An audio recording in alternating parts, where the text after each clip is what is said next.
vamos a leer la siguiente noticia en el diario El País y en su página 15 leemos el siguiente artículo. Iglesias y Rivera discrepan sobre la edad de jubilación y el concierto vasco. Esta noticia de titular no tiene interés ninguno, salvo, bueno, claro que sí, la posición de ellos. Ciudadanos quiere que haya igualdad fiscal en toda España, lo cual me parece bien, y Pablo Iglesias defiende pues, los privilegios que tiene el País Vasco. Pero ese no es el tema del que yo quiero hablar. Ayer tuve, además de la paciencia, el acto de masoquismo de escuchar un debate entre Pablo Iglesias y Rivera, de Alberto Rivera. Y voy a hacer un resumen de lo que de verdad pareció aquel acto y lo que fue. Pareció un acto de la sexta de combatir a los protagonismos de los partidos principales, dando cancha, dando juego, haciendo propaganda de los partidos emergentes, no está mal la palabra porque han emergido, uno de Pablo Iglesias que emerge del 15M y de Izquierda Unida, y otro Rivera que emerge desde luego de la derecha falangista. Pues bien, lo escuché. Digo con paciencia porque hay que tener paciencia para escuchar tanta vaciedad, tanta tontería y tanta falta de personalidad política en ambos. Y comenzaré por Pablo Iglesias. Como yo escuché a Pablo Iglesias cuando comenzó a ser notable en los medios de comunicación y cuando defendía una utopía de izquierda, la que defendió para ganar un número de diputados en el Parlamento Europeo, como lo escuché, puedo compararlo con entonces. Y puedo de verdad asegurar que aquel Pablo Iglesias, el primero, el que parecía revolucionario de izquierdas, que dejaba a Izquierda Unida en ridículo a sus dirigentes, porque sus principios le hacían agarrarse a un 12%, porque él no tenía principios y aspiraba a conquistar las puertas del cielo, no por consenso, sino por el ataque directo al cielo. Y se presentaba en el mundo entero, en los grandes periódicos de medios, como el próximo presidente del gobierno español. Aquel Iglesias tenía arrogancia, soltura de palabra, no convicciones, pero sí seguridad en su oratoria. La figura es la misma de ahora, su figura no es atractiva, pero la expresión de sus ojos, de su cara, estaba llena de vida, de ilusión, se adelantaba a la crítica, tenía fe en sí mismo, no en otra cosa, pero en sí mismo sí. Bueno, hoy lo he oído y ha perdido todas esas cualidades. No tiene fe en sí mismo, habla mal, no tiene poder de convicción, tiene la mirada muerta, no tiene gestos ya ninguno de líder ni de... En cambio, cuando apareció como un líder. Yo no veía las masas que le siguieran, después sí se vio, Podemos. Pero es que este Pablo Iglesias no vale nada. Aquel era un loco con la personalidad que a veces tienen los locos. Van Gogh estaba loco, Montt estaba loco. Mira qué personalidad tan inmensa tenían. Bueno, pues en política de vez en cuando aparecen figuras locas que tienen personalidad. Pablo Iglesias, cuando apareció predicando un sueño utópico, tenía personalidad, tenía atractivo, decía cosas imposibles de realizar, pero no importa, que halagaban el oído del pueblo y él mismo convencido o como actor, fingiendo que creía en la efectividad, veracidad o la posibilidad de realización de lo que decía, daba una impresión extraordinaria como si fuera un líder. Ayer era un pobre hombre acabado, de líder cero, ni siquiera de jefe de Podemos. No es que esté contestado en Podemos, es que se ha acabado él mismo. Él ya no cree en su mentira, no cree en su engaño, no tiene fe en sí mismo. Ya lo veréis, que todavía, si él criticaba al Partido Comunista porque con Cayo Lara solamente por tener principios, que no es verdad, que no los tiene, pero en fin, hombre, ¿cómo va a tener principios un Partido Comunista que está colaborando con una monarquía reaccionaria, heredera de Franco? ¿Pero qué es esto? ¿Cómo se puede decir que tiene principio un Partido Comunista que no es revolucionario? ¿Y sirviendo a quién? Al sistema de Suárez, de Gutiérrez Mellado, el sistema impuesto por los herederos de Franco. No, ya sabéis que hablo siempre en la verdad y en seriedad. No digo las tonterías que dicen los fantoches que están disfrutando del régimen y en los menos fantoches que los alaban y los ensalzan. Bien, pues ahora Pablo Iglesias es ese. Y frente a él, ¿qué encontré? Frente a Pablo Iglesias, que ya digo una nulidad, incapaz de mover ya un adoquín de la calle, porque carece de fuerza, de convicción del mismo y por eso no arrastra a los demás. Además, ya incluso el sistema que tenía de no dejar hablar a nadie a una velocidad diametradora, cuando le toca el turno y sin que le toque. Una facultad que ha heredado Errejón, que toda su virtud es hablar muy deprisa, para que cada frase no puede ser analizada independientemente de todo el discurso. Entonces son frases incoherentes, pero dichas muy deprisa no tienes tiempo. Si yo estuviera sentado al lado de ellos, obligatoriamente diría, un momento, repite usted esa frase que no he entendido. Otra. Si no, es imposible. Bueno, pues eso Pablo Iglesias era antes así, hablando muy deprisa y insultando, ofendiendo y llamándole casta y degenerado a todo lo que no fuera él y sus amigos de Podemos. Hoy se acabó. Iglesias sabe escuchar, se calla cuando otro habla, no interrumpe, no utiliza palabras groseras para insultar a quien habla. Se ha educado, es decir, se ha suicidado. Porque la virtud que tenía Pablo Iglesias es que era ineducado, en que era un faltón. Ahora ya no sirve de nada. Rivera, voy a centrar el tema porque sería muy largo y no quiero agotar el tiempo. Y quiero darle paso también a Daniel, por su experiencia de juez y de magistrado, en que en Rivera lo que más me llamó la atención fueron dos cosas. Uno, su aspecto de niño, pero no físicamente. Eso está muy bien, eso es una maravilla. No, niño moral, como si tuviera que estar pidiendo consejo a sus padres. Cada vez que le hacían una pregunta difícil, al parecer decía, no, yo consulto a los expertos. Yo espero lo que me digan los expertos. Los expertos son aquí los que tienen la palabra. Esto no está bien.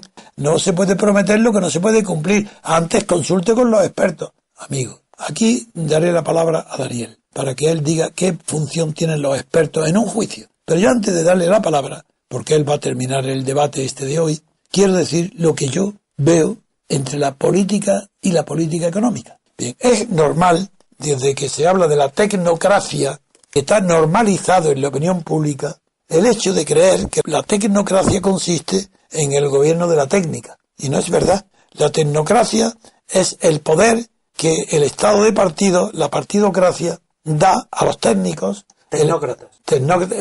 Claro, el poder que da a los técnicos nombrándolos directamente ministros o formando parte del gobierno. ¿Qué proceden de qué? Puede haber sido consejeros de banca, consejeros de industria, de electricidad, algo, para hacer aún más llamativa la dependencia del Estado de partido de las grandes compañías multinacionales y de las grandes empresas nacionales. Pues bien, Rivera ha alterado por completo el orden de relación que debe existir entre la política y la economía, por incluir dentro de economía todo lo que la técnica resuelve, como es, por ejemplo, sería sanidad, como sería la electricidad, o como sería los suministros de cantidades, o la educación, que requieren planes técnicos. Bien, y siempre se remite, por ejemplo, fijar la renta nacional, o la edad de retiro, de la jubilación, y casi siempre Rivera se remite a los expertos, que son los que le han hecho además su programa. Se llama experto no el que tenga experiencia o sea un sabio en la materia, sino el que está dedicado a temas que se consideran que son propios de expertos. Pero experto significa experiencia, viene de la experiencia. Es todo lo contrario.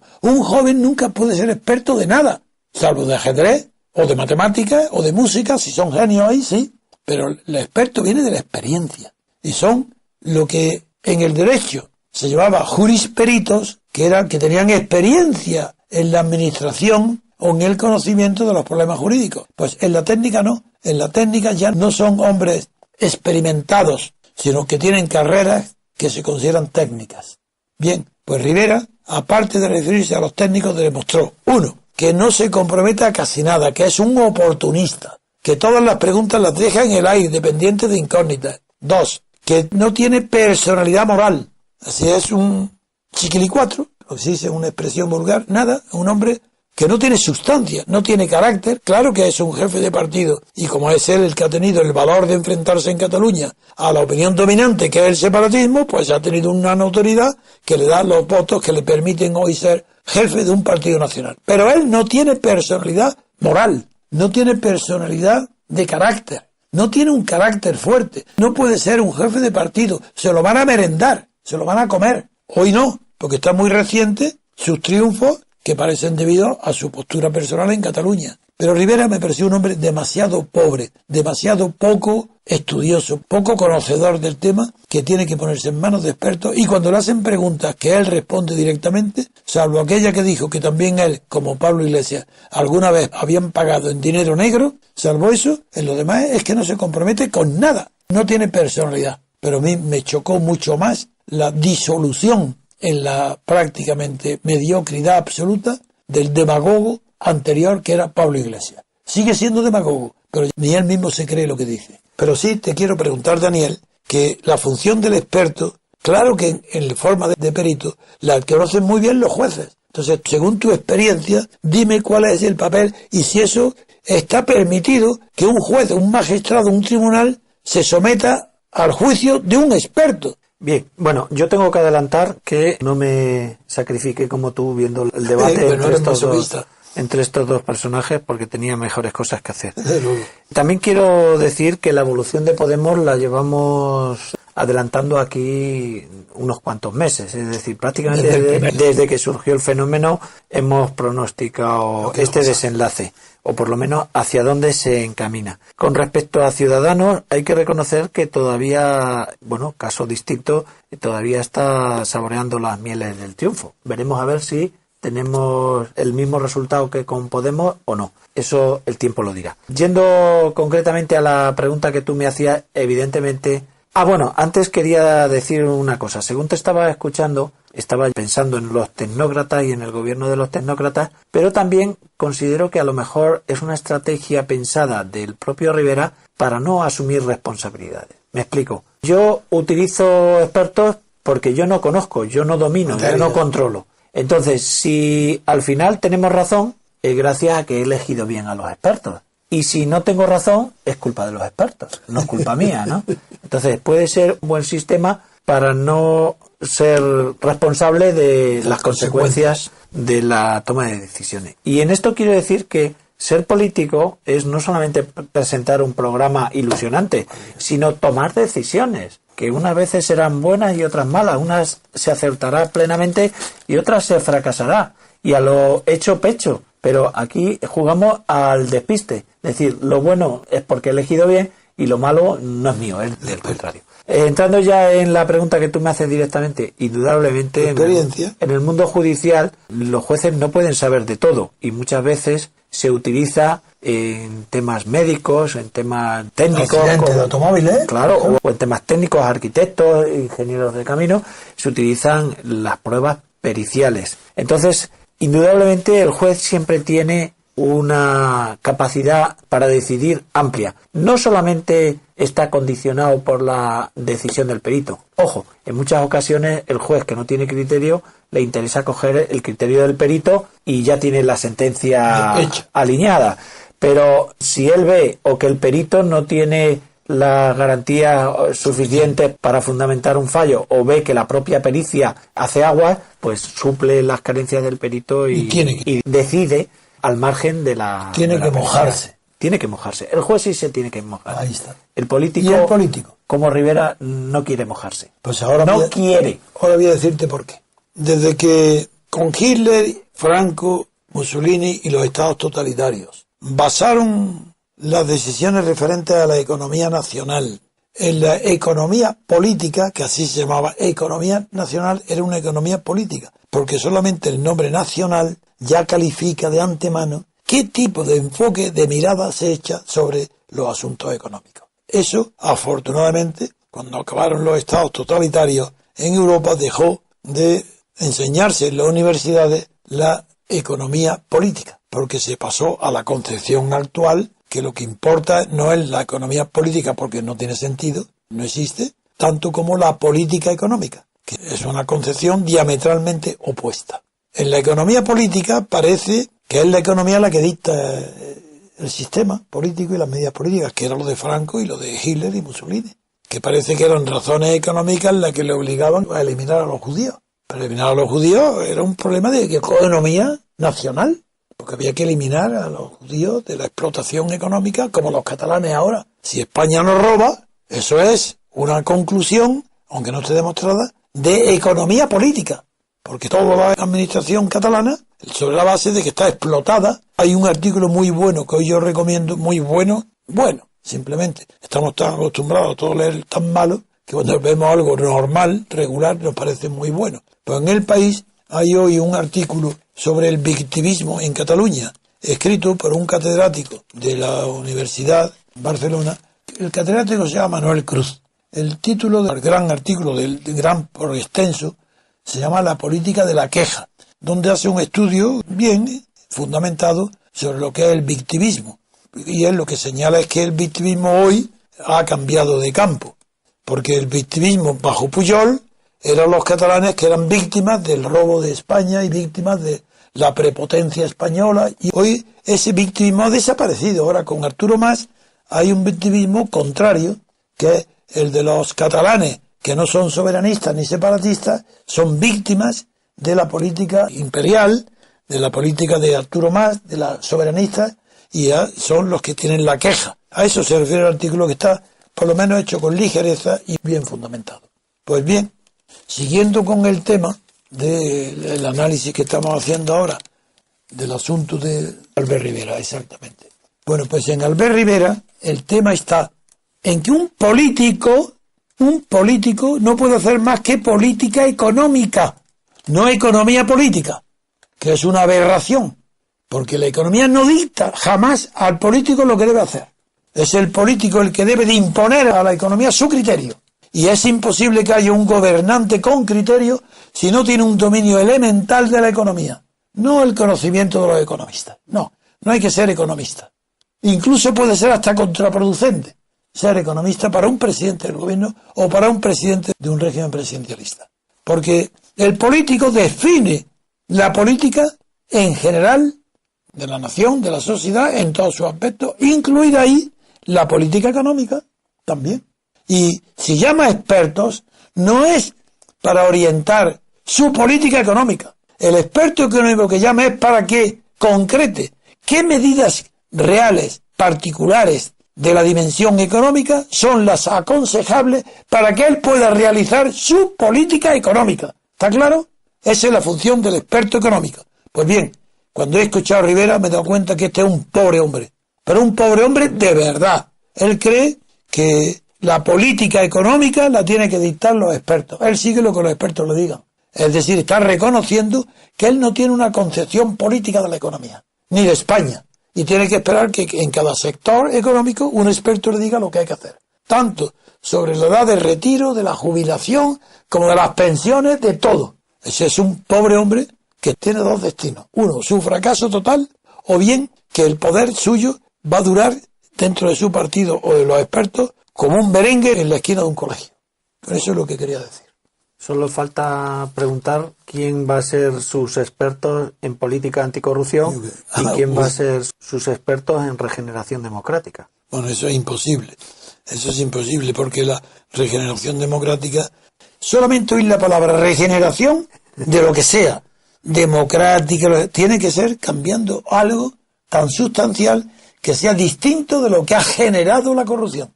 Si lo que hay hoy es corrupción y se quiere regenerar el sistema, tiene que irse a algo anterior al momento en que se generó el sistema que termina en la corrupción.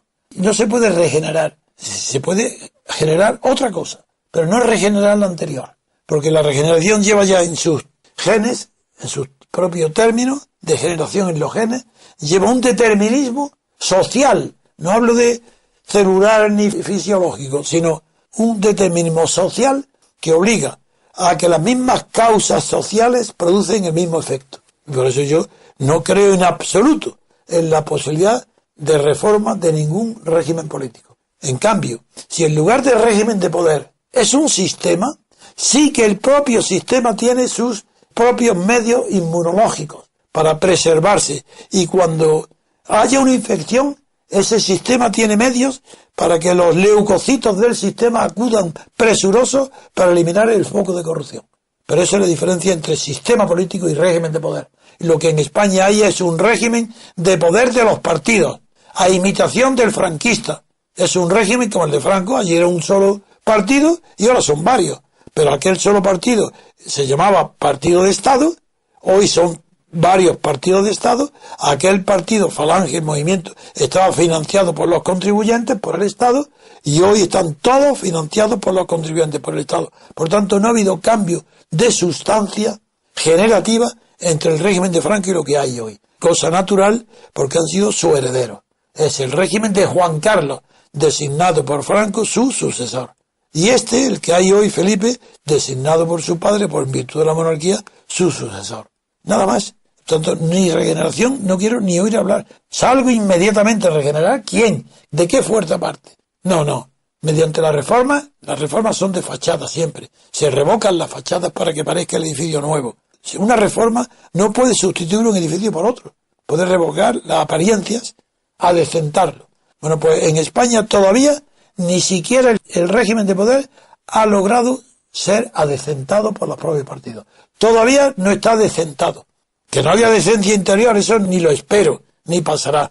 Pero al menos, si habláis de regeneración, adecentaros, que Irene Lozano no pase a la lista del PSOE, porque es indecente. Entonces, decentaros, hacer reformas que os decenten, haceros un poco, no del todo, pero un poco decorosos.